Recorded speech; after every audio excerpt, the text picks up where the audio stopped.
अपने तो अपने होते हैं, बाकी सब सपने होते हैं। दूरियां मिटाने के लिए पहला कदम हर कोई नहीं उठा सकता, उसके लिए अच्छा इंसान होना ज़रूरी है। नमस्कार, मैं आपकी मंजरी आज फिर हाजिर हूँ आपके साथ एक नया व्लॉग लेकर, और ये व्लॉग होने वाला है स्नैपी गर्ल के ऊपर। स्नैपी गर्ल के बारे में मैंने 2 दिन पहले भी एक व्लॉग बनाया था, जिसमें मैंने बताया था कि वो जा रही हैं अपने ससुराल अपने father in law mother in law से मिलने और अपने बच्चों को मिलवाने के लिए। और साथ ही ये भी बताया था उसी दिन कि उनके पड़ोसी ने भी एक व्लॉग डाल दिया है फटाफट से वीडियो रिकॉर्डिंग लगा के अपने गेट के कैमरे का, कि भाई बहुरानी यहाँ मिलने आई है और वो मतलब बिना बताए आ गई है, सरप्राइज़ दिया है उसने। इस तरह का कुछ व्लॉग था पड़ोसी का। तो चलिए इसी के बारे में बात करेंगे, क्योंकि आज इस व्लॉग में इसलिए बात करना ज़रूरी है क्योंकि स्नैपी गर्ल का भी वीडियो आ गया है। वहाँ पे क्या हुआ, कैसे हुआ, सब कुछ उसने बिना बोले बहुत कुछ दिखा दिया है। साथ ही उनकी ननंद रानी यानी उस छोटी बच्ची का भी व्लॉग आ गया है, जो भी दिखा रही है कि क्या हुआ। तो दोनों चीज़ें थोड़ी थोड़ी सी सिमिलर और थोड़ी थोड़ी सी डिफरेंट हैं। तो चलिए इस पे डिटेल पे एनालिसिस करेंगे और इस किसी ना किसी कंक्लूजन पे ज़रूर पहुंचेंगे। और आप लोग भी कंक्लूड करके मुझे प्लीज़ बताइएगा कि आप लोग क्या सोचते हैं इस बारे में, कमेंट करके ज़रूर बताइएगा। चलिए बात करते हैं कि पड़ोसी ने अपने कैमरे से वीडियो से रिकॉर्डिंग निकाली और बताया कि गाड़ी आई, ये लोग आए, इतने लोग उतरे, गए, मिले, और अंदर क्या हुआ वो नहीं बताया। बस ये बताया कि बड़े अचानक से आ गए, बड़ा सरप्राइज़ सा दे दिया। भाई सरप्राइज़ क्यों दिया? पड़ोसी को नहीं अच्छा लगा। अगर ये सरप्राइज़ नहीं देती तो शायद पड़ोसी आने ही ना देता। देखिए, कई लोग कहते हैं कि पड़ोसी पहला रिश्तेदार होता है, और ये सच भी है। जब हम तकलीफ़ में होते हैं ना, तो रिश्तेदार जब तक आते हैं हम तक, तब तक पड़ोसी ही हमारा साथ देता है। ये बिल्कुल सच्ची बात ही है। लेकिन इसका मतलब ये नहीं है कि आपके हर घरेलू मैटर में पड़ोसी इंटरफेयर करे। आपका मतलब हर मैटर, मतलब बहू का मैटर, पोता पोती का मैटर, हर घरेलू मैटर में उसके डिसीजन इम्पॉर्टेंट नहीं होते। साथ ही किसी पड़ोसी का कैमरा आपकी गेट की तरफ लगा हो, ये भी सही नहीं है। और इस चीज़ पे मैं आपको एक और चीज़ बहुत ध्यान से मैंने नोटिस की है, वो मैं अंत में ज़रूर बताऊंगी, अंत तक बने रहिएगा। तो यहाँ पर एनालिसिस हो गया पड़ोसी का कि ठीक है, आपने पड़ोसी धर्म निभाया, आपने हमेशा मदद की और अंकल आंटी की, जब उन बिना बेटों के हैं, उन्हें जो भी दुख दर्द जो भी होता होगा, आप पड़ोसी जी हैं, आप ही मदद करते होंगे, बिल्कुल सही है। इसका मतलब ये नहीं है कि आप अपना एक कैमरा उनकी गेट की तरफ फोकस करके लगा दें। इसका मतलब ये भी नहीं है कि उनके घर कोई बिना बताए आ जाए, सरप्राइज़ देने आ जाए तो आपको बुरा लग जाए। चलिए अब बात करते हैं स्नैपी गर्ल की, जो पहुंची अचानक अपने ससुराल। जैसे ही वो पहुंची, उसके वीडियो से लगता है कि उसके ससुराल वाले चौंक गए, जो लाजमी था, बहुत नेचुरल था। बहुत नेचुरल बात है कि वो अचानक से पहुंच गए, तो नेचुरल सी बात है भाई, किसी ने उम्मीद नहीं की थी कि स्नैपी गर्ल पहुंच जाएगी बच्चे लेके अपने ससुराल, तो वो थोड़ा सा अचंभा हुए।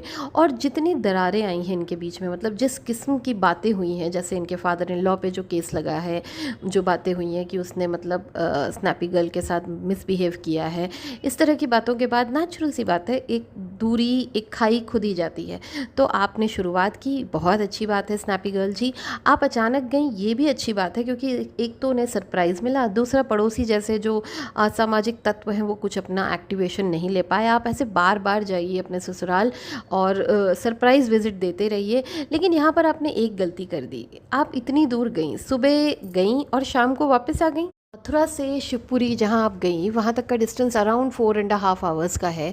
और आपने जैसे बताया अपने ही व्लॉग में कि आप 8:30 मॉर्निंग स्टार्ट हुए थे, तो अराउंड मतलब रास्ते में आधा एक घंटा रुके भी होंगे, तो अराउंड 1:30 आप अपने घर मतलब ससुराल पहुँच गए होंगे। तो जब आप 1:30 पहुँच गए थे, तो अगेन 4:30 और 5 o'clock आप वहाँ से रिटर्न निकल गए। तो इतनी जल्दी क्या थी? 2-4 घंटे के लिए ही क्यों गए? इतना डिस्टेंस कवर करके 8 आवर्स जर्नी करके 2 छोटे बच्चों को लेके आपको इतनी भगदड़ क्या थी? बच्चों के स्कूल भी नहीं थे, तो आप एक रात रुक भी सकती थी और फिर अगले दिन वापस आ सकती थी। उससे उन्हें भी थोड़ा संतुष्टि होती, थोड़ा ज़्यादा टाइम मिलता। लेकिन इसमें मैं आपको पूरी गलती नहीं कहूँगी। हो सकता है आप रुकने के मूड से गई हो सकता है, लेकिन वहाँ का माहौल ऐसा ना हो, क्योंकि जो दिख रहा है और जो हमने आपके व्लॉग में देखा है, उससे तो यही समझ आया है। इसमें मैं छोटी बच्ची का व्लॉग भी इंक्लूड करूँगी, मैंने उसका भी व्लॉग देखा है और सारी चीज़ों को जोड़ के आपको बताऊँगी, ठीक है। तो जो मैंने स्नैपी गर्ल के वीडियो से देखा है कि ये लोग 8:30 को निकले और अराउंड 1 o'clock पहुँचे होंगे, 1:30। वहाँ पर इन्होंने लंच नहीं किया और इन्हें लंच नहीं मिला। यूजुअली किसी भी घर में लंच टाइम 12:30 1:30 के अराउंड होता है, लेकिन चलिए मान लिया वो लोग जल्दी खाना खा चुके थे, उन्होंने नहीं दिया लंच, हो गया था। लेकिन टाइम तो था, वो पूछ तो सकते थे कि भाई तुम कैसे इतनी दूर से निकली हो, क्या तुम लोगों ने लंच किया नहीं किया, और घर वहीं था। क्या बहू रानी खुद अपना खाना नहीं बना सकती थी? वो लोग नहीं बना सकते थे क्या? बहू रानी खुद अपने लिए कुछ बना नहीं सकती थी, अपने बच्चों के लिए नहीं बना सकती थी? चलिए खैर, ये एक बात हो गई कि क्योंकि बाद में रिटर्न आते टाइम स्नैपी गर्ल ने ये बात बोली है कि हम बहुत भूखे हैं, बहुत भूख लगी है, हम सुबह 8:30 से निकले थे और हमने कुछ नहीं खाया है, तो हम अभी कहीं ढाबे पे रुकेंगे, किसी होटल में रुकेंगे और खाना खाएंगे 4 o'clock को। तो ये थोड़ा सा वियर्ड लगा क्योंकि आप अपने घर गई थी। अगर वो लोग आपको नहीं पूछ रहे थे, मान सकते हैं वो लोग नहीं पूछ रहे होंगे, भाई शौक में हैं, गुस्से में हैं, जो भी हो सकता है, तो आपको अपने लिए खुद बना लेना चाहिए था। चलिए खैर, ये एक बात हो गई। अगर आप छोटी बच्ची का व्लॉग देखें, पंशु का व्लॉग देखें, तो पंशु के व्लॉग में आप देखेंगे कि वो दोनों बच्चों को मैंगो खाते हुए दिखा रही है, वो बॉर्नविटा वाला मिल्क देते हुए दिखा रहे हैं। तो बच्चे 1:30 बजे, 2:30 बजे या 3 बजे दूध पी रहे थे, आम खा रहे थे, लेकिन उन्हें खाना नहीं पूछा गया। तो क्या इधर पे ऐसा है कि स्नैपी गर्ल ने ये कह दिया था कि बच्चे खाए पिए हैं, पेट भरा है, मत दो खाना, तो उन्होंने इवनिंग टाइम का मतलब मैंगो और मिल्क अरेंज किया? और अगर उन्होंने ये सारी चीज़ें बच्चों के लिए अरेंज की, तो क्या उन्होंने बहू से नहीं पूछा खाने को? बड़ी अजीब सी बात है, बहुत वियर्ड चीज़ें हो रही थी।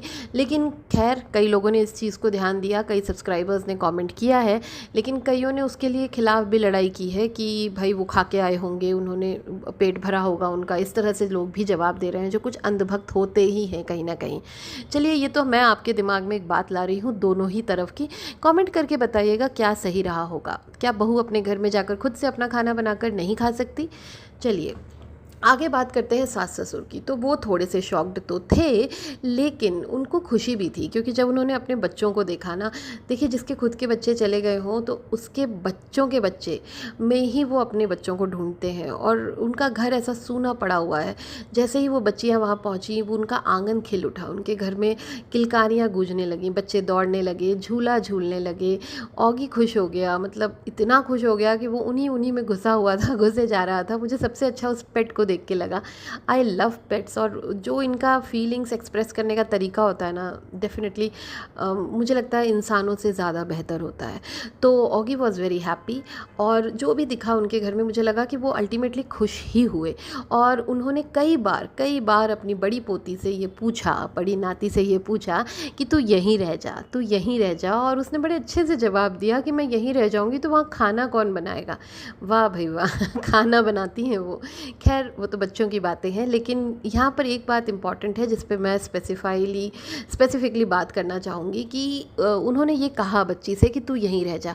वो बहू से तो किस मुँह से कहेंगे कि तू यहीं रह जा, क्योंकि बहू ने तो उस मुँह लायक छोड़ा ही नहीं, बोलने लायक कि तू यहीं रह जा। कल को वो बोलें और शायद वो इसका कुछ बतंगड़ बना दे कि भाई ससुर ने मुझे रोक लिया, मुझे कुछ भी बोल सकती है वो। तो इसीलिए शायद उन्होंने उससे ना कह के बच्ची से कहा कि तू यहीं रह जा। और दूसरी बात जो मुझे बहुत वियर्ड लगी, जैसे आप पंचू का व्लॉग देखिए, बहुत छोटा सा उसने कवर किया है, बहुत छोटे छोटे पार्ट्स कवर करके उसने एंड कर दिया है। लेकिन यहाँ पर अगर आप स्नैपी गर्ल का देखें, तो जब वो लोग बातें कर रहे थे तब भी उसने कवर किया है, जब वो लोग बैठ के बात मस्ती कर रहे थे बच्चों के साथ तब भी कवर किया है। तो बहुत सारी चीज़ें कंटेंट क्रिएट करने के लिए उसने कवर किया है। और नेचुरली सास ससुर को ये चीज़ बिल्कुल अच्छी नहीं लग रही होगी कि वहाँ पे कैमरामैन यानी उनका भाई खड़ा हुआ है कंटिन्यूसली कैमरा लेके, हर चीज़ रिकॉर्ड हो रही है। देखिए, जब चीज़ें अच्छी होती है ना, जब ट्रस्ट इश्यूज़ नहीं होते हैं, जब चीज़ें ख़राब हो जाती हैं तो ट्रस्ट इश्यूज़ हो जाते हैं।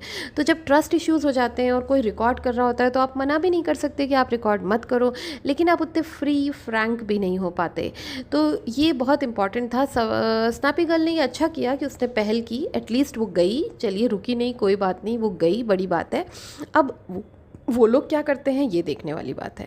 यहाँ पर मैं एक इम्पॉर्टेंट बात ये कहना चाहूँगी कि जब वो लोग जा रहे थे तो सारे लोग गेट तक ही खड़े थे, गेट के अंदर। वहीं से आवाज़ें आ रही थी बाय करने की, लव यू करने की, किसेस करने की, लेकिन गेट के बाहर दरवाजे तक सिर्फ पंचू छोड़ने गई थी, और छोड़कर वो तुरंत ही वापस अंदर आ गई थी। आप लोगों ने ये नोटिस किया कि जो कैमरे की लिमिट्स थी, पड़ोसी के कैमरे की जो लिमिट्स थी, उसका पंचू और पंचू के घर वालों ने पूरा ध्यान रखा। उन्होंने ये देखा कि उस कैमरे में ये लोग कवर ना हो जाएं, प्यार से बातें करते हुए, प्यार से टाटा बाय बाय करते हुए। तो कुछ चीज़ें वियर्ड भी लगी स्नैपी गर्ल के ससुराल की तरफ से। पर खैर, आप लोग बताइएगा कमेंट करके कि आपको क्या लगा। जो मुझे लगा, जो मुझे समझ आया, वो यही था कि अच्छी पहल थी, बस ये जारी रहना चाहिए और सबको मिलकर एक साथ रहना चाहिए। Now take care, bye bye.